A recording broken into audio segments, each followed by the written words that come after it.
안식일이 7일 기준에서 7 곱하기 7 곱하기 날로 가면 오순절 이렇게 그죠? 절기가 정해지고 년으로 가면 안식년, 그 다음에 7 곱하기 7 하면 희년 이렇게 돼 50년 돼 이렇게 돼 있잖아요. 그래서 이 본문은 뭐냐면 예수님께서 희년을 선포하는 거거든요. 그 희년이 가장 왜 중요하냐 하면 희년이 되면 하나님께서 원래 이스라엘 땅에 들어가셔가지고 이스라엘 백성들이 지파에 따라서 이렇게 땅을 나눠주잖아요. 살다 보면 어떻게 해요? 하나님께서 분배한 땅인데 경제적인 문제 때문에 팔 수도 있고 이런 상황이 생겨나잖아요.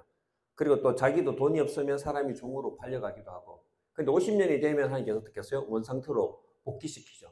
그러니까 희년이 된다는 것은 모든 빚진 자들을 탕감시켜주고 그리고 형제들을 놓아주고 모든 게 원상태로 돌아가는 거죠. 하나님께서 원하시는. 그래서 이제 아까 안식년 중에 안식년은 아까 말씀드렸지만은 죄사함을 받는 아까 말씀드렸지만은 10월 달에 있었던 속죄도 중요하지만은 실제적으로 우리 실생활에서 그게 죄를 사함받고 하는 결과로 나타나는 게 뭐냐 안식년의 희년이거든. 50년 된 모든 게 정상으로 돌아가잖아요. 가난한 하나님 백성들 사이에서 가난한 자도 없고 전부 다 처음부터 다시 시작한단 말이에요. 그러니까 이 희년이 되면 굉장히 해방이죠. 왜냐하면 내가 빚진 자들도 빚이 탕감이 되어버리고 내가 돈 때문에 다른 사람의 종이 되는 사람들도 거기서 풀려가서 자유인이 되는 거죠. 그러기 때문에 다 해방이단 말이에요. 그러니까 이 메시지를 이게 이사야 61장 메시지잖아요. 예수님께서 오셔서 그러잖아요. 주의 성령이 내게 임하셨으니 이는 가난한 자에게 복음을 기쁜 소식을 전하게 하시려고 내게 기름을 부으시고 나를 보내사 이제 포로된 자에게 자유를 그리고 눈먼 자에게 다시 보게 함을 전파하고 눌린 자를 자유롭게 하고 주의 은혜 해해 이게 희년이에요. 희년. 예수님께 오셔서 이 모든 것을 원상복귀시키는 그 얘기를 전파하게 하려 하심이라 하였더라. 이렇게 되시고 자 20절에 보면 책을 덮어 그 맡은 자에게 주시고 앉으시니 회당에 있는 자들이 다 주목하였더라. 왜냐하면 본문에 이렇게 읽었으니까 사람들이 잘 모른단 말이에요. 그런데 예수님께서 어떻게 하십니까? 예수께서 그들에게 말씀하시되 이 글이 오늘 너희 귀에 응하였다. 이렇게 됐죠. 결국 이사야 61장이 결국 그 역할을 예수님께서 오셔서 하신다. 이렇게 얘기하고 있잖아요. 그죠? 그래서 우리가 성경에서 말하는 희년의 개념과 더불어서 안식일이지만은 가장 큰 안식일은 하나님을 만나는 건데 우리가 일상 속에서 하나님을 만나서 일어날 수 있는 가장 큰 안식년은 이제 희년이라고 볼 수 있는 거죠. 모든 원상태로 돌아가는 거. 눌렸던 게 다 돌아가는 그걸 얘기하고 있는데 그게 어떻게 시작되는가에서 좀 구약부터 한번 살펴보려고 합니다. 이사야서부터 한번 볼까요? 일단 순서를 이사야서 56장에 한번 보죠. 56장. 이사야 53장은 우리가 말했던 고난받는 종이죠. 그가 찔림은 우리의 죄를 이해하며 이렇게 해서 예수님께서 고난을 받으시고 나면 54, 56장부터는 55장부터는 쫙 예수님께서 오시고 난 뒤 일어날 일에 대해서 얘기해 주고 있거든요. 그래서 이사야 56장은 가보죠. 56장 가면 이제 예수님께서 오시고 나면 이렇게 된다 이렇게 얘기하거든요. 제가 한번 읽어볼게요. 56장 1절 1036페이지네요. 페이지로서는 56장 1절 제가 좀 빠르게 읽어나가면서 중요한 부분에서 설명하겠습니다. 여호와께서 이와 같이 말씀하시기를 너희는 정의를 지키며 의를 행하라. 이는 나의 구원이 가까웠고 나의 공의가 나타날 것임이라 하였도다. 안식일을 지켜 더럽히지 아니하며 그의 손을 금하여 모든 악을 행하지 아니하여야 하리니 이와 같이 하는 사람 이와 같이 굳게 잡는 사람은 복이 있도다. 여호와께 연합한 이방인은 말하기를 여호와께서 나를 그의 백성 중에서 반드시 갈라내시리라 하지 말며 고자도 말하기를 나는 마른 나무라 하지 말라. 이렇게 돼 있죠. 자, 4절에 보면 첫 번째 보면 여기서 궁금한 게 노는 게 뭐냐? 첫 번째 여호와께 연합한 이방인이 노죠. 이방인. 이방인은 이제 이 당시 보면 유대인들이 아닌 이방인인 거죠. 하나님 백성이 아닌. 근데 하나님과 같이 연합된 이방인들이 말하기를 이제는 여호와께서 나를 그의 백성 중에서 반드시 갈라내리라 하지 마라. 그러니까 나는 그의 백성이 아니라 이렇게 말을 하지 말라는 거예요. 두 번째는 고자도 말하기를 나는 마른 나무라 하지 말라 이렇게 돼 있죠. 자, 이게 왜 고자가 나오냐 그러면 신명기 23장 1절에 보면 신명기 23장 1절에 보면 하나님께서 이스라엘 백성을 얘기하고 나는데 이스라엘 백성에 들어올 수 없는 사람을 얘기하거든요. 23장 1절에 보면 어떻게 하냐면 첫 번째가 고환이 상하거나 엄경이 잘린 자는 여호와의 총회 이스라엘 백성에 들어오지 못한다 이렇게 돼 있잖아요. 그런데 방금 이 신명기 50, 이사야 56장에 들어오면 어떻게 되는 거죠? 보좌가 들어온다는 거예요. 굉장히 중요하죠. 우리가 저번에 말씀을 드렸잖아요. 레위기에서 말했던 그 거룩의 개념, 예수님이 오시면서 마음으로 바뀌었잖아요. 그리고 그 전에 구약에서는 하나님 백성할 때 들어올 수 없는 사람들이 정해놔요. 그런데 이사야 보면 이제 메시아가 오시고 난 데부터는 그것들이 없어져요. 없어져. 똑같은 거 보세요. 원래 이방인도 하나님 백성이 아니잖아요. 그런데 보면 3절에 보면 여호와께 연합한 이방인은 말하기를 여호와께서 나를 그의 백성 중에서 반드시 갈라내시리라 하지 말라. 이게 뭐냐면 내가 하나님 백성이 아니라고 말하지 말라 이렇게 해요. 두 번째는 고자다가 하나님의 여호와의 총회 이스라엘 백성이 못 들어가는데 어떻게 했냐면 고자도 말하기를 나는 마른 나무라 하지 말라 이렇게 되어 있는 거죠. 그 4절에 보면 여호와께서 이와 같이 말씀하시기를 나의 안식일을 지키며 내가 기뻐하는 일을 선택하며 나의 언약을 굳게 잡는 고자 이렇게 되어 있죠. 그게 무슨 말이냐면 하나님은 언약을 잡고 하나님 안식을 지키는 사람은 고자들에게는 하나님께 축복을 하세요. 내가 내 집에서 내가 하나님이 하나님 집에서 그리고 하나님의 내가 내 성 안에서 아들이나 딸보다 나은 기념물과 이름을 그들에게 주며 영원한 이름을 주어 끊어지지 아니하리라 이렇게 되어 있죠. 이게 무슨 말이냐면 고자의 가장 큰 단점이 뭐냐면 아들 자식이 없는 거잖아요. 자식이 없어서 자기 생에서 이 생이 끝나는 거죠. 후손이 없으니까 기념할 사람이 없는 거예요. 근데 하나님께서 어떻게 약속했냐 하면 나의 안식일을 지키고 내가 기뻐하는 일을 하는 그 언약을 굳게 잡는 고자들에게는 어떻게 하냐면 내 성 안에서 육체적인 아들이나 딸보다 더 나은 기념물과 이름을 그들에게 준다. 자손이 없으면 잊혀지잖아요. 근데 하나님을 잡는 사람은 이름이 기억나게 해줄 뿐다. 이 얘기예요. 그렇게 축복이죠, 축복. 그죠? 자기 자손이 아까 말씀드린 영원히 자기 이름이 기억되게 해준다 이런 뜻이죠. 그리고 영원한 이름을 주어 끊어지지 아니하리라 이렇게 되어 있죠. 하나님께서 하나님의 언약에 들어오고 하나님 말씀을 순종하는 고자에 대해서 이런 축복을 그죠? 약속을 하고 있는 거죠. 또 6절에 보면 또 여호와와 연합하여 그를 섬기며 여호와 이름을 사랑하며 그의 종이 되며 안식일을 지켜 더럽히지 아니하는 뭐냐면 아니하며 나의 언약을 굳게 잡는 이방인 이렇게 되어 있죠. 이방인이 들어오기 시작하는 거죠. 6절에. 이방인마다 어떻게 하냐면 자 이방인은 여호와 이스라엘의 구약의 개념으로 하면 이스라엘 백성에 못 끼었는데 이제 메시아가 오게 되면 7절에 보면 이 이방인들도 하나님의 이름을 사랑하고 섬기고 안식일을 거룩하게 지키면 내가 곧 그들을 나의 거룩한 상 성산으로 인도하여 기도하는 내 집에서 그들을 기쁘게 할 것이다. 이렇게 되어 있죠. 하나님 축복이에요. 그러니까 메시아가 오면 아까 말씀드리지만은 민족적인 개념과 어떤 지체불구의 개념이 없어지고 무조건 다 하나님께서 포용하신다는 거죠. 예, 그 말을 여기서 해주고 있는 거죠. 그들의 번제와 희생을 나의 제단에서 기꺼이 받게 되기. 그 이방인이 하나님의 제단에 나온다는 거죠. 자, 그리고 이는 내 집은 만민이 기도하는 집이다. 그죠? 이게 그렇게 모든 사람이, 모든 민족이 올 수 있는 집이 된다는 거죠. 메시아의 축복이 크기잖아요. 구약에서는 제한됐는데, 메시아가 오게 되면 만민이 우리 집에 와서 기도하게 된다. 이런 뜻이죠.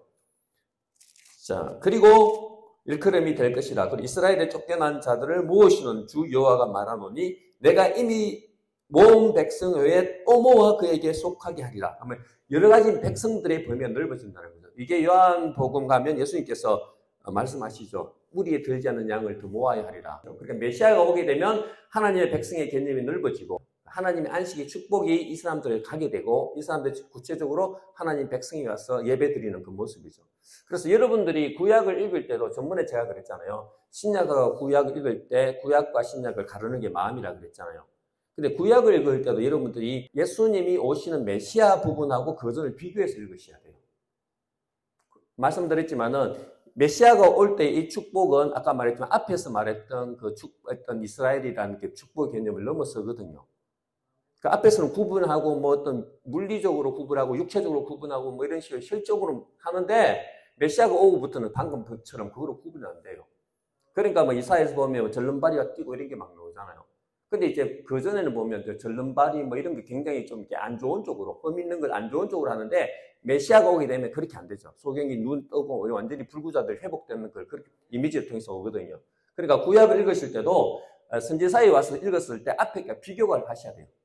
달라진단 말이에요. 예수님께서 오시고 나니 넓어지잖아요. 온 민족이 누구든지. 그래서 요한복음에 보면 9장에 보면 눈 뜨는 자가 보고 하나님께서 보겠다 그러잖아요. 근데 오히려 바리새인들은 육체적인 눈은 떴지만 메시아를 못 봤기 때문에 저희가 만약에 눈을 감았다 했으면 떴을 텐데 본다 하니까 못 떴다 이렇게 얘기하잖아요. 그 예수님께서 어떤 영적인 눈의 중요성을 얘기하고 있는 거죠. 여기도 똑같은 거죠. 육체적으로는 불구가 되어 있지만 하나님을 잡으면 어떻게 된다? 육체적으로는 아까 고자 자기의 자손이 없는 자손들도 하나님께 영원히 이름을 기억하게 하시고 이방인들도 하나님께 전해놔서 예배를 드리고 하기 때문에 결국 뭐냐? 내 집은 만민이 모든 사람이 기도하는 집으로 하나님의 성전이 바뀐다는 거죠. 헤롯 성전에도 보면 그게 이스라엘 백성이 들어갈 수 있는 여인이 들어갈 수 있는 게 있었고 이방인의 뜰이 있었고 이렇게 구별은 되어 있었거든요. 그게 왜 그러냐면 구약의 그 성전을 그래서 본따서 그런 거죠. 근데 에베소서 보면 어떻게 해요? 이것은 예수님께서 피로 허무셨다 이렇게 하잖아요. 허무셨고 이방인이나 유대인이나 함께 한 성령으로 함께 나아가게 됐다 이렇게 얘기를 하고 있거든요. 그게 이제 예수님께서 말씀하는 이 부분이에요. 성전의 개념도 넓어지는 거죠. 이 축복이 있는 거죠. 그래서 보면 메시아가 왔을 때 여러 가지 말을 하는데 안식일과 관계된 얘기를 하는 거죠. 이 안식일이 되면 수많은 백성들이 와서 아까 하나님의 전을 예배하게 되고 축복을 받게 되는 이 얘기를 하고 있는 거죠. 안식일을 통해 메시아가 오게 되면. 자, 그리고 한 군데도 보죠. 58장 13절. 자, 위에도 보면 축복이에요. 하나님 말씀을 잘 지키고 하면. 자, 11절부터 한번 읽어볼게요. 이제 하나님 말씀을 잘 지키고 하나님의 공의를 실천하면 11절 보면 여호와가 너를 항상 인도하여 메마른 곳에서도 내 영혼을 만족하게 하며 내 뼈를 견고하게 하리니 너는 물된 동산 같겠고 물이 끊어지지 아니한 샘 같을 것이라. 이 찬양도 있죠. 그리고 이제 축복으로서 12절을 보면 내게서 날 자들이 오래 황폐된 곳들을 다시 세울 것이며 너는 역대에 파괴된 기초를 쌓으리니 너를 일컬어 무너진 데를 보수하는 자라 할 것이며 길을 수축하여 그 갈 곳이 되게 하는 자라 하리라. 이렇게 돼 있죠. 하나님 축복인 거죠. 무너졌지만 하나님의 말씀을 잘 지키고 행하는 사람들에게는 첫 번째 본인 스스로가 아무리 메마른 곳에 가더라도 풍족한 물된 동산처럼 끊임없는 그 축복을 누리고 두 번째는 거기서 날 자들이 뭐예요? 무너진 곳을 황폐한 곳을 다시 세운다 이렇게 돼 있는 거죠. 이렇게 놓죠. 그 13절에 보면 이제 그가 연결해서 안식일이 나와요. 그리고 보면 13절에 보면 만일 안식일에 내 발을 금하여 내 성일에 내 거룩한 날에 오락 네가 추구하는 재미를 오락을 행하지 아니하고 안식일을 일컬어 즐거운 날이라. 그죠? 즐거운 날이라 여호와의 거룩한 날 성일을 존귀한 날이라 하여 이를 존귀하게 여기고 내 길로 행하지 아니하며 내 오락을 구하지 아니하며 사사로운 말을 하지 아니하면 내가 여호와 안에서 즐거움을 안을 것이다. 그죠? 즐거움을 얻을 것이라. 내가 너를 땅의 높은 곳에 올리고 내 조상 야곱의 기업으로 기르리라. 여호와의 입의 말씀이니라. 이렇게 되어 있죠. 그게 무슨 말이냐면 아까 하나님의 축복이 있는데 그 축복 중에 한 개가 뭐냐면 안식과 연결된다는 거죠. 하나님의 말씀 백성대로 살면 내가 항상 아까 물된 동산처럼 끊임없는 축복을 받게 되어지고 두 번째는 그 축복을 받는 그 기름이 뭐냐면 안식일이 즐거움으로 바뀐다는 거죠. 자기가 자기 뜻대로 생각하지 않고 하나님 앞에 나가게 되면 즐거움으로 바뀐다는 거죠. 그러니까 이제 안식일이 우리가 어떤 종교적인 행사가 아니고 우리가 하나님 말씀대로 순종하고 되면 여러 가지 축복을 받는 것 중에 한 개가 안식일에 이제 하나님께서 원래 허락하셨던 그 기쁨, 즐거움을 누리게 된다는 거예요. 아까 전에도 기쁨을 누린다고 그랬잖아요. 누리게 된다는 이 같이 연결되어 있는 거죠. 그래서 이사야 선지자는 예수께서 오셨을 때, 메시아가 왔었을 때 주의 백성들이 어떤 누리게 되는 여러 가지 복들을 그죠? 얘기하면서 항상 안식일과 연결을 시키거든요. 그러니까 예배도 같이 회복이 된다 이 말이죠. 예배도 회복되고 생활도 회복되어지고. 자, 이게 이사야가 이렇게 얘기를 했죠. 얘기를 했는데 이거는 아직까지 이사야가 한 이 당시가 몇 년도에 750년 정도 되니까 미래 얘기를 했단 말이야. 그렇게 되면 이렇게 될 거다. 그러니까 사람들이 이 예언을 듣고 기다리고 있죠. 아, 과연 이때가 이사야가 말했더니 이게 언제 돌아올까 이렇게 했는데 이사야 40장 보면 어떻게 하면 이스라엘 백성이 심판을 받아서 바벨론을 가잖아요. 그때 두 가지를 얘기하고 돌아온다 그러거든. 돌아온다. 그래서 돌아온다 말이 두 가지가 있는데 첫 번째는 이제 이스라엘 백성이 거기서 뭐랄까 물리적으로 돌아오는 거죠. 그 바벨론에서 이제 끝나고 난 뒤에 누구예요? 스룹바벨을 통해서 돌아오잖아요. 그게 물리적 기한이 있거든요. 그것도 얘기하고 있고 그 다음에 두 번째는 뭐냐면 영적인 기한을 얘기하거든요. 고레스 칙령이 나고 난 뒤에 가라 그러니까 다 돌아오잖아요. 돌아왔으면 우리가 이사야에서 말했던 이게 예언이 충족되었는가 이렇게 생각할 수 있는데 자, 돌아왔는데 그러면 이사야스가 말하던 이게 느헤미야가 바벨론에서 돌아오고 난 뒤에 이게 성취되었는가 이렇게 그걸 살펴보면 되는 거죠. 느헤미야 13장 15절. 자, 이때는 이미 끝나고 돌아온 때예요. 13장 15절에 보면, 제가 읽어볼게요. 그때 이제 느헤미야가 이렇게 그 당시에 계획을 하는 거예요. 그때에 내가 본적 유다에서 어떤 사람이 안식일에 술틀을 밟고 곡식단을 나귀에 실어 운반하며 포도와 무화과와 여러 가지 짐을 지고 안식일에 예루살렘에 들어와서 음식물을 팔기로 그날에 내가 경계하였고, 또 두로 사람이 예루살렘에 살며 물고기와 각양 물건을 가져다가 안식일에 예루살렘에서도 유다 자손에게 팔기로 이렇게 돼 있죠. 그러니까 안식일이 안 지켜지고 있었죠. 판단 말이에요. 장사가 왔다 갔다 했단 말이에요. 그러니까 이게 느헤미야가 이게 충격을 이렇게 받는 거죠. 이렇게 하면 안 된다. 그렇게 합니까? 전번에 말씀드렸지만은 그 구약에서도 보면 안식에 허용한 일이 있어요. 아까 제가 선한 일, 남을 도와주는 일, 선지자를 방문하는 일, 아니면 또 왕궁을 지키는 일, 이런 것들은 다 허용이 됐단 말이에요.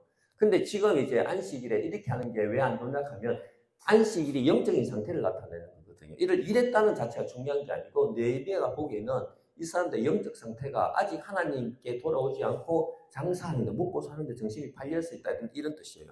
그러니까 17절에 보면 느헤미야가 내가 이렇게 하죠. 내가 유다의 모든 귀인들을 꾸짖어 그들에게 이르기를 너희가 어찌하여 이 악을 행하여 안식일을 범하느냐 이거거든요. 안식일을 범하느냐? 너희 조상들이 이같이 행하지 아니하였느냐? 봐라, 너희 조상들이 안식일을 범하고 마음대로 살다가 아까 전에 유배 갔잖아. 이사야처럼 그죠? 했는데 그 교훈을 못 받고 너희들이 똑같이 사느냐 이런 말이에요. 그래서 우리 하나님이 이 모든 재앙을 우리와 이 성읍에 내리신 것이 아니냐. 그죠? 예루살렘이 망했잖아요.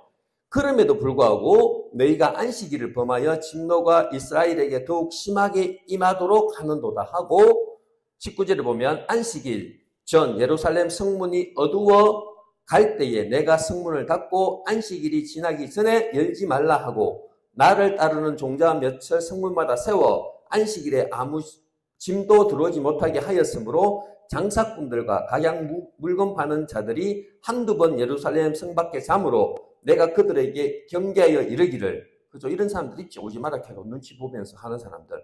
너희가 어찌하여 성 밑에서 자느냐? 다시 이같이 하면 내가 너희를 잡으리라 하였더니 그 후부터는 안식일에 그들이 다시 오지 아니하였느니라.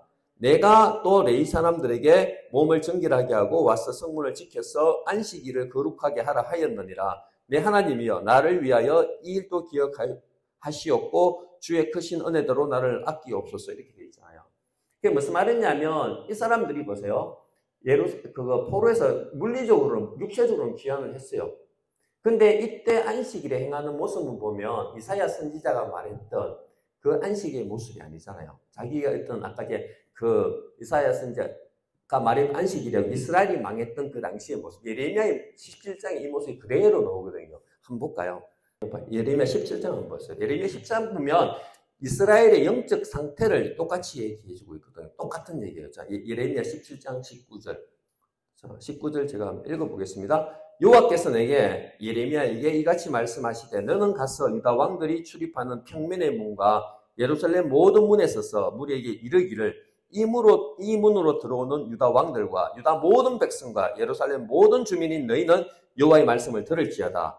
자, 여호와께서 이같이 말씀하시되 너희는 스스로 상가서 안식일에 짐을 지고 예루살렘 문으로 들어오지 말며 안식일에 너희 집에서 짐을 내지 말며 어떤 일이라도 하지 말며 내가 너희 조상들에게 명령한 같이 안식일을 거룩하게 할지어다. 그들은 순종하지 아니하며 귀를 기울이지 아니하며 그 목을 곱게 하여 듣지 아니하며 고온을 받지 아니하였도다. 이렇게 하고 여호와의 말씀이니라. 너희가 만일 상가 나를 순종하여 안식일에 짐을 지고 이 성문으로 들어오지 아니하면 안식일을 거룩히 하여 어떤 일이라도 하지 아니하며 다윗의 왕위에 아니하면 그저 다윗의 왕위에 앉아 있는 왕들의 고관들이 병거와 말을 타고 이 성문으로 들어오되 그들과 유다 모든 백성과 예루살렘 주민들이 함께 거할 것이요 이 성은 영원히 있을 것이다. 그죠? 다윗 성이 이렇게 왕조가 계속 유지된단 말이에요. 그렇게 지키면 사람들이 유다 성읍들과 예루살렘에 뚫린 곳에서 베냐민 땅과 평지와 산지와 네겝으로부터 와서 번제와 희생과 소제와 유황과 감사 제물을 여호와의 성전에 가져오려니. 이건 축복이에요. 축복. 계속적으로 여호와를 만날 수 있는 예배를 드리는 거죠. 그러나 그죠? 그러나 만일 너희가 나를 순종하지 아니하고 안식일을 거룩되게 하지 아니하여 안식일에 짐을 지고 예루살렘 문으로 들어오면 내가 성문에 불을 넣어 예루살렘 궁전을 삼키게 하리니 그 불이 꺼지지 아니하리라. 이게 심판이거든요. 마지막에 느부갓네살이 와서 성전을 불태워버리잖아요. 근데 그 일을 어떻게 뭐를 통해서 얘기하냐면 안식일을 통해서 얘기하는 거죠. 자, 저번에 말씀드렸죠. 에스겔에 보면 하나님의 율법을 지키는 것과 안식일을 연결시켰다 그랬잖아요. 단순히 율법을 안식일을 안 지켰다는 것이 그 사람들이 다른 모든 율법을 안 지키고 자기 마음대로 살았다는 증거예요. 예레미야도 마지막에 눈물의 선지자잖아요. 마지막에 이스라엘 백성들의 여러 가지 있던 죄악들을 얘기하면서 회개하라고 얘기하면서 그 중에 한 개가 이제 안식일을 범하는 모습. 이게 하나님께 관심이 없다는 거죠. 아무런 관심이 없다는 거죠. 자기 생활을 하는 거죠. 장사하고. 근데 이게 아까 말씀 이것 때문에 망했잖아요. 그 불을 사른다. 그 이유 중에 너희가 하나님께 관심이 없다는 게 바로 안식일에 너가 사는 모습을 통해서 알 수 있다. 그런데도 안 돌아왔기 때문에 망했잖아요. 근데 바벨론에서 갔다가 돌아왔어요. 이사야 선지자 말대로. 그런데 느헤미야는 어때? 똑같이 하고 있잖아요. 그러니까 느헤미야가 이 말씀을 아는 거예요. 우리가 하나님께 관심이 없었을 때 망했는데 너희가 똑같이 하고 있으니까 겁이 나는 거예요. 그러니까 느헤미야가 뭐예요? 총독이니까 힘을 쓰고 못하고 맞잖아. 이렇게 하면 안 된다고. 그러니까 결국은 제가 말씀드린 요점이 뭐냐면 왜 이 얘기를 했냐면 안식일이 이사야에서 말했던 안식일이 굉장히 축복이고 안식일에 이방인들과 고자들과 모여서 예배드리는 모습이 제 시대에 있잖아요. 이사야가 제일 먼저 700년대 얘기했으니까. 그런데 한 300년이 지나고 느헤미야 때도 보면 사람들이 돌아온다는 약속을 가지고 돌아왔어요. 돌아왔는데도 여전히 그들은 뭐냐면 이사야가 말했던 그 복을 못 누리고 있는 거죠. 그냥 그 포로 가기 전하고 모습이 똑같은 모습으로 있는 거예요. 그러면 이제 여기서 중요한 게 뭐냐면 우리가 성경에서 말하는 포로란 뭔가 그걸 알아야 되는 거죠. 자, 우리가 포로 생활에 70년이잖아요. 그 예레미야 같은 29장에 나오잖아요. 한번 볼까요? 그 의미를 알면 이제 오늘 말했던 누가복음이 잡혀요. 자, 예레미야 29장. 25장도 나오는데 한 장만 보죠. 29장 보면 자, 29장 10절이죠. 29장 10절 보면 자, 이게 예레미야가 이제 포로 생활을 예언하는 거잖아요. 29장 10절 1096페이지. 7페이지, 6페이지네요. 그죠? 읽어보면, 여호와께서 이와 같이 말씀하시니라, 바벨론에서 70년이 차면 내가 너희를 돌보고 나의 선한 말을 너희에게 성취하여 너희를 이곳에 돌아오게 하리라. 얘기했잖아요. 하나님께서 바벨론을 보내지만 70년이 지나면 하나님께서 너희를 이곳으로 돌아오게 하라. 이렇게 하잖아요. 돌린단 말이에요. 돌리는데, 그래서 역대하 마지막하고 에스라 첫 번째가 같은 구절이잖아요. 그래서 보면, 에스라 1장에 보면 이걸 그대로 응하시거든요. 제가 읽어볼게요. 에스라 1장에 들어가면 바사왕 고레스 원년에 여호와께서 예레미야의 입을 통하여 그죠? 방금 했죠? 하신 말씀을 이루게 하시려고 그죠? 바사왕 고레스의 마음을 감동시키심에 그가 온 나라에 공포도 하고 조수도 내려 이르되 이렇게 돼 있죠. 그냥 고레스가 되게 바벨론을 망하게 하잖아요. 그러면서 돌려보낸단 말이에요. 돌아온 거죠. 돌아왔으면 우리가 생각하면 돌아왔으니까 이사야의 말씀이 성취될 것처럼 보이는데 아직 안 돼 있잖아요. 자, 여기서 이제 우리가 다니엘로 가야 돼, 다니엘. 자, 이렇게 요 상태를 아시고 다니엘로 가도 다니엘. 이제 다니엘은 그 바벨론 망할 때도 있었고 고레스도 있었거든요. 같은 시대예요. 같은 시대인데 다니엘 9장 1절 보면 메대 족속 아하수에로의 아들 다리오가 갈대아 나라 왕으로 세움을 받던 첫해 곧 그 통치 원년에 나 다니엘이 책을 통해 여호와께서 말씀으로 선지자 예레미야에게 알려주신 그 연수를 깨달았다 이렇게 됐죠. 무슨 말이냐면 나라가 바뀌었다. 바벨론이 망했단 말이에요. 그때 첫 해가 됐을 때 아까 이제 바벨론 책을 보니까 예레미야가 70년 되면 돌아온다 그랬잖아요. 그래서 예레미야 깨달았나니 곧 예루살렘의 황폐함이 70년 만에 그치리라 하신 것이 이렇게 된 거죠. 그러니까 계산을 된 거예요. 바벨론에 뭐냐면 538에 망하는데 얘가 605년에 끌려가거든요. 나라가 망하고 계산돼 보니까 예레미야가 말했던 그때가 됐네. 그러면서 이제 여호와 이렇게 다니엘이 어떻게 생각하냐? 우리나라가 이제 돌아가게 됐네. 이제 해방이 된단 말이에요. 그래서 막 기도를 열심히 해요. 그래서 회개 기도도 막 열심히 하거든요. 그런데 여기서 하나님께서 설명해줘 그 말을. 이게 중요한 거예요. 이게 또 굉장히 중요하죠. 자. 23절 갈게요. 23절. 기도할 때 이제 천사 가브리엘이 등장해서 이거 설명해 주고 있거든요.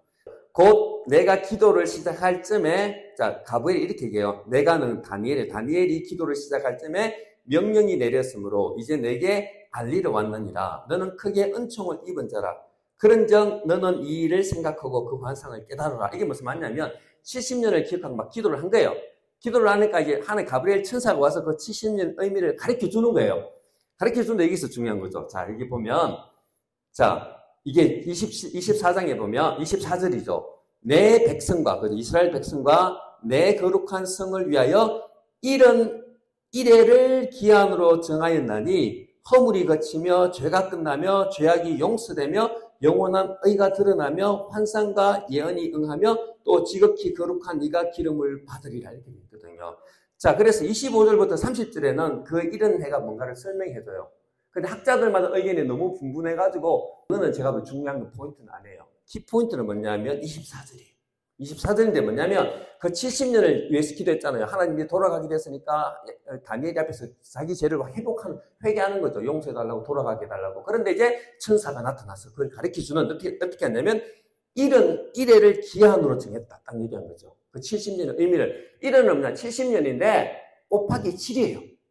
1이라는 것은 우리가 7일이거든요. 그 다음에 70 곱하기 7을 기한으로 정했다. 이렇게 되는 거죠. 그러니까 아까 예레미야가 말했던 그 70의 의미가 실제로는 뭐냐면 물리적인 70도 있었지만은 아까 이제 70년 지나고 돌아갔잖아요. 하지만은 여기는 더 깊은 의미가 다는 거죠. 70 곱하기 7이 되는 거예요. 성회하였나니 그때가 되면 뭐냐 보세요. 지금은 물리적으로 돌아갔어요. 근데 사람들이 안 바뀌었잖아요. 안 바뀌고 난 뒤에 그러니까 사람이 포로 생활을 하다가 돌아가는 갔는데 안 바뀌었어요. 그러니까 옛날 행동을 그대로 하는 거예요. 그대로. 그러니까 그걸 정확하게 알고 있는 거죠. 그러니까 어떻게 했냐면 그러니까 이런 이래를 70 곱하기 7 기한으로 정하였나니 그때가 되면 어떻게 하냐면 허물이 거치며, 그죠? 허물이 거치며 죄가 끝나며, 그죠? 죄악이 용서되며 영원한 의, 하나님 앞에 설 수 있는 그 자격이 드러나며 환상과 예언이 응하여 또 지극히 거룩한 이 이렇게 됐는데 여기는 거룩한 이게 할 때 거룩한 이도 사람도 되고 거룩한 곳이 기름을 받으리라 이렇게 돼 있거든요. 근데 이게 왜 중요하냐면 기름 붓는다는 것은 우리가 성수를 할 때 어떻게 해요? 하나님께서 성수를 짓고 기름을 붓죠. 기름 붓는 거 구별됐다는 거예요. 하나님께 속한 거다 이렇게 돼 있잖아요. 그래서 선지자들과 왕들이 기름을 부으면 하나님의 종이라는 표시예요. 그러니까 아까 이사야 61장에 주의 성령이 내게 성령이 내게 기름을 부으셨니 그 뭐냐면 성령으로 구별된 거예요. 근데 이제 성소가 이제 기름을 붓는다 이 말은 그게 이제 성수가 되는 거잖아요. 그래 두 가지가 다 되는데 우리 번역에는 사람으로 되어 있고 영어에는 장소로 되어 있어요. 그게 뭐냐면 첫 번째는 기름 부은 사람이 온다는 거죠. 기름 부은 사람이 오면 아까 말했지만은 모든 죄가 없어지고 영원한 의 이때 하나님 앞에 설 수 있는 그게 드러난다는 거죠. 그런데 그게 뭐냐면 지극히 거룩한 이거 뭐예요? 지성소예요. 거룩 중에 가장 거룩한 장소가 기름을 받는다. 가장 거룩한 이가 기름을 붓는다 이거거든요. 그러니까 첫 번째는 사람이 기름을 부으면 메시아예요. 이사야에서 보면 주의 성령이 내게 임하였으면 그게 메시아거든, 메시아. 그리고 두 번째는 뭐냐면 장수가 기름을 붓는 것은 성소밖에 없어요. 그리고 이 말은 뭐냐? 메시아가 오는데 메시아가 곧 뭐다? 성소가 되는 거죠. 그게 예수님께서 오신 거죠. 요한복음 2장에 말씀이 육신에게 우리가 한데 그 하심에 우리가 물리적인 성소가 아니라 그 메시아가 성소가 돼서 하나님께 가는 길이 되는 거예요. 그게 바로 요한복음에서 말했던 3일 이 성전을 흘러 내가 3일 만에 일으킨다. 그 얘기예요. 이 두 가지를 다 얘기하고 있는 거죠. 그게 무슨 말이냐면 다니엘에게 가르쳐 준 건 뭐예요? 70년 내에 돌아온다. 그것도 맞다. 하지만 돌아오지만은 사람들이 아까 말했지만은 몸은 돌아오지만 마음은 안 되는 거죠. 죄가 이게 용서가 완전히 안 되니까. 그러니까 돌아왔어도 뭐예요? 내면하는 거 보면 돌아가기 전에 똑같이 행동하고 있는 거예요. 변화가 없는 거예요. 근데 중요한 거는 마지막 진짜 70은 뭐냐면 7 곱하기 7, 그러니까 7 곱하기 7과 10이 뭐예요? 자, 7 곱하기 7이 뭐예요? 10년이잖아. 그죠? 7 곱하기 7, 49년이잖아. 그리고 이게 10번이야, 10번. 10이 완벽한 수예요. 그러니까 완전한 흰년이 온다. 완전한 흰년. 사람이 만드는 그게 아니고 완전한 흰년이 오면 어떻게 되냐면 이게 보면 허물이 걷혀지고 우리가 죄가 끝나고 죄악이 용서되고 영원한 의가 드러나며 이렇게 무슨 말이냐면 우리가 메시아가 와서 이 일을 바꾼다는 거죠. 메시아가 오지 않으면 너희가 포로 생활에서 못 벗어난다는 거예요. 그래서 이걸 가르쳐 준 거예요. 그래서 다니엘이 먼저 깨달은 거죠. 실제로 이거 하고 난 뒤에 고레스 칙령으로 돌아왔지만 우리가 스가랴서 제가 그 하려다가 뺐거든요. 우리 스가랴 봤잖아요. 한번 어떻게 얘기하는 거 볼까요? 스가랴서. 스가랴 돌아왔잖아요. 돌아왔어요. 다리오 때 돌아왔잖아요. 스가랴 1장 12절에 보면 천사가 하는 말이 있어요. 이제 화석류 나무에 보면 1장 12절에 보면 자, 여호와의 천사가 대답하여 이르되 만군의 여호와 이렇게 기도하는 거예요. 이 백성들을 위해서 여호와께서 언제까지 예루살렘과 유다 성읍들을 불쌍히 여기지 아니하시려 하나이까 이렇게 하죠. 기도를 하는 거죠. 이에 대해서 노하신 지 70년이 되었나이다 이렇게 얘기하잖아요. 왜냐하면 이때는 돌아왔어요. 우리가 물리적으로 보면 하나님께서 약속을 지킨 것처럼 보이는데 천사는 어떻게 보냐면 여전히 이스라엘 백성이 하나님의 노하심, 진노 아래에 있는 거예요. 그리고 그 진노하신 지가 이미 70년이 되었다. 이게 무슨 말이냐면 물리적으로 몸은 돌아왔는데 아직까지는 해방이 안 된 거예요. 그렇죠. 완전한 그 말이 안 됐다 이 말이에요. 자, 여기에 또 어디에 또 놓냐 그러면 7장 5절에 보세요. 7장 5절에 보면 자, 다리오 등인데 이렇게 얘기하죠. 자, 7장 4절에 보면 이때 사람들이 와가지고 이제 우리가 언제까지 금식해야 된다 이렇게 얘기하니까 하나님께서 이렇게 말씀하세요. 7장 4절 스가랴 만군의 여호와의 말씀이 내게 임하여 이르시되 온 땅의 백성과 제사장들에게 이르라 너희가 70년 동안 5째 달과 7째 달에 금식하고 애통하였거니와 그 금식이 나를 위하여 한 것이냐 이렇게 되어 있죠. 자, 여기 보세요. 이미 돌아왔어요. 근데 하나님께서 뭐라 그랬어요? 너희가 70년 동안 이미 그렇게 했다. 이 70년은 유배 생활이거든요. 그러니까 뭐냐면 몸으로는 돌아왔는데 아직까지 그들은 하나님 보시기에 유배 생활을 하고 있다는 거죠. 그게 바로 다니엘이 봤던 거예요. 그래서 성경은 아까 말했지만 하나님께 두 가지가 있는 거예요. 이사야서는 돌아온다는 말이 이스라엘 백성이 물리적으로 돌아오는 것도 있어요. 근데 두 번째는 뭐냐면 아까 죄 때문에 가게 되잖아요. 죄가 사이에 주신 날을 바라보고 있는 거죠. 그래서 느헤미야까지는 물리적으로 돌아왔는데 아까 말했지만 죄가 사이지 않았던 거예요. 그러니까 같은 행실이 그대로 노는 거예요. 예레미야가 했던 그 행실이. 근데 이제 다니엘을 통해서 말해요. 메시아가 오면 이사야에서 말했던 그 모든 것들이 행해진다 이렇게 되는 거죠. 그게 다 성취되어진다 말을 하고 있는 거죠. 그래서 아직까지 느헤미야가 끝났을 때 사람들은 메시아를 기다리고 있는 거죠. 왜냐하면 물리적으로는 돌아왔지만은 자기들이 아직까지 하나님 이사야에서 말했던 그 복을 못 누리고 있는 거예요. 기쁨이 있고 막 이런 거 못 누리는 거죠. 그래서 근데 기다리고 있다가 이제 누가복음에 오게 되면 아까 그 말씀을 하는 거죠. 아까 했던 그 말씀 다시 본문 한번 돌아가 볼게요. 누가복음 4장 이제 들어가면 이제 예수님께서 이렇게 얘기하시는 거죠. 4장 18절부터 읽어볼게요. 자, 4장 18절 보면 주의 성령이 내게 임하였으니 이는 가난한 자에게 복음을 전하게 하시려고 내게 기름을 부으시고 그죠? 메시아가 기름을 받았잖아요. 메시아라는 뜻이 기름을 부으시고 나를 보내사 포로된 자에게 자유를 눈먼 자에게 다시 보게 함을 전파하며 눌린 자를 자유롭게 하고 주의 희년 은혜의 해를 전파하게 하려 하십니다. 이사야 61장에 딱 응한단 말이에요. 이거 하고 난 뒤에 보세요. 아까 제 보면 56장에 고자가 들어온다 그랬잖아요. 그 고자가 누군지 아세요? 사도행전 8장. 이디오피아 네시가 가다가 이사야를 읽다가 몰라도 빌립이 가서 가리키고 침례 주잖아요. 그 네시가 뭔지 아세요? 원어로 똑같아요. 고자예요. 고자. 그 네시가 보면 딱 원어로 하면 그거예요. 그러니까 그 사도행전에 가면 예수님께서 오셔가지고 일을 시작하시니까 이사야 56장에 말했던 그죠? 고자가 하나님의 백성이 되는 축복이 있어진다 그랬잖아요. 아까 이제 그 신명기에 보면 못 들어왔는데 근데 그게 사도행전에 가면 성령이 임하고 난 뒤에 이스라엘 네시가 가다가 읽다가 못 깨달으니까 빌립이 가서 얘기해가지고 그래서 가르쳐주고 메시아를 가르쳐주고 침례를 주잖아요. 그 네시가 고자예요. 고자. 그러니까 하나님의 백성이 아까 이디오피아가 뭐예요? 하나님 이방인이잖아요. 근데 이 이방인에게 성령이 임하잖아요. 그러니까 아까 이사야 56장에 말했던 이방인도 하나님 백성이 되고 그 다음에 아까 이제 구약 같은 하나님 백성이 들어올 수 있는 고자도 하나님 백성이 되는 축복하고 가는 거죠. 한번 볼까요? 우리 사도행전 8장 한번 볼게요. 8장 27절 보면 일어나 가서 보니 에디오피아 사람 곧 에디오피아 사람 여왕 간다게의 모든 국고를 맡은 관리 이 네시가 고자예요. 고자. 똑같은 단어예요. 네시가 예배하러 예루살렘에 왔다가 돌아가는데 수레를 타고 이사야 선지자의 글을 읽더라. 그러니까 38절을 넘어갈게요. 이에 명하여 수레를 멈추고 깨달은 거예요. 빌립과 네시가 둘 다 물에 내려가서 빌립이 침례를 베푸고 둘이 물에서 올라올 때 뭐다? 주의 성령이. 이게 중요한 거죠. 주의 성령이 어떻게 하냐면 빌립을 이끌어 간지라 내시는 기쁘게 주를 길을 감으로 그를 다시 못하리니 쭉 이렇게 나오죠. 이게 응답이 된 거예요. 56장에. 그리고 난 뒤에 10장에 가면 내시가 그 다음에 뭐예요? 이방인 고넬료가 또 성령이 내려오죠. 그렇게 깜짝 놀라잖아요. 왜냐하면 자기들만 있는 줄 알았는데 이게 이방인이 넘어가니까 이스라엘 백성들은 이게 성취가 되기 시작하는 거죠. 예수 그리스도, 근데 보세요. 예수님이 태어났었을 때도 상황은 똑같아요. 이스라엘이 돌아왔을 때도 그 페르시아 제국의 작은 나라였거든요. 독립국이 아니었어요. 식민지였어요. 근데 예수님이 이렇게 태어나셨을 때도 뭐냐면 로마의 식민지였잖아요. 로마의 식민지였는데 예수님께서 오셨을 때 신년이 선포됐잖아요. 포로된 걸 선포한다 이렇게 하잖아요. 그러면 이때 포로된 거는 식민지에서 해방이 아니에요. 해방이 아니에요. 해방이 아니고 뭐예요? 영적인 거예요. 그게 무슨 말하냐면 성경은 항상 말하기를 우리가 육체적으로 필요하지만 그거는 작은 거예요.